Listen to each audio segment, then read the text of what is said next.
माझ्याकडनं हे होणार नाही, मी करू शकणार नाही. मी मराठी शाळेतला विद्यार्थी, लॉ झालो. ज्यावेळेला 1993ला मुंबई बॉम्बस्फोट खटल्याचं मला निमंत्रण मिळालं, माझ्या मनात पहिला विचार येऊन गेला की मला मुंबईला बोलवलं, मी मुंबईचा तो बॉम्बस्फोटचा खटला चालवायचा, मी देशातील नामांकित वकील तेथे येणार, त्यांच्याशी मी सामना करू शकेल की नाही,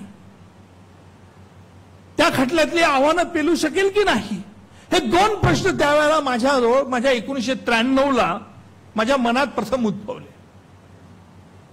माझ्या दुसऱ्या मनाने मला बचावलं. Yes, why not, you will. एक लक्षात घ्या, आपण नेहमी आपल्याशी बोलतं करायला सवय ठेवली पाहिजे. प्रत्येक वेळेला तुम्हाला गाईड, मार्गदर्शक मिळेलच याची खात्री नाही. त्यामुळे तुम्ही स्वतःला मार्गदर्शक बनवलं पाहिजे. आणि मार्गदर्शक कसं बनवणं, म्हणजे स्वतःच प्रश्न निर्माण करा, त्या प्रश्नाला दुसरीकडनं उत्तर काय असू शकतात, पर्याय काय असू शकतील, मी हे केलेलं चांगलं राहील का वाईट राहील, केलं तर त्याचे परिणाम काय होतील, नाही केलं तर मला काय सोसावं लागेल, हा विचार मनात येणं अत्यंत जरुरीचं आहे.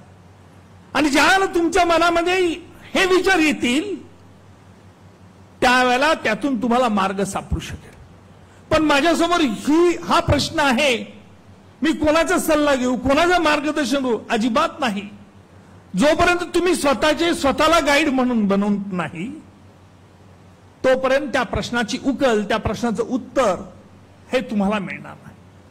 मग पहिली गोष्ट जर आपल्याला करायची असेल तर आजपासून मी माझा गाईड मीच होणार.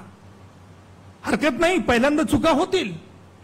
आणि म्हणून 93 साली ज्यावेळेला हा प्रश्न माझ्या मनात उद्भवला होता की मी मुंबईच्या वकिलांशी इंग्रजीमध्ये चांगलं बोलू शकेल की नाही, मी त्यांच्याशी समर्थपणे तोंड देऊ शकेल की नाही, माझी कुठेतरी टवाळकी तर होणार नाही की हा ग्रामीण भागातला आलेला मुलगा आहे.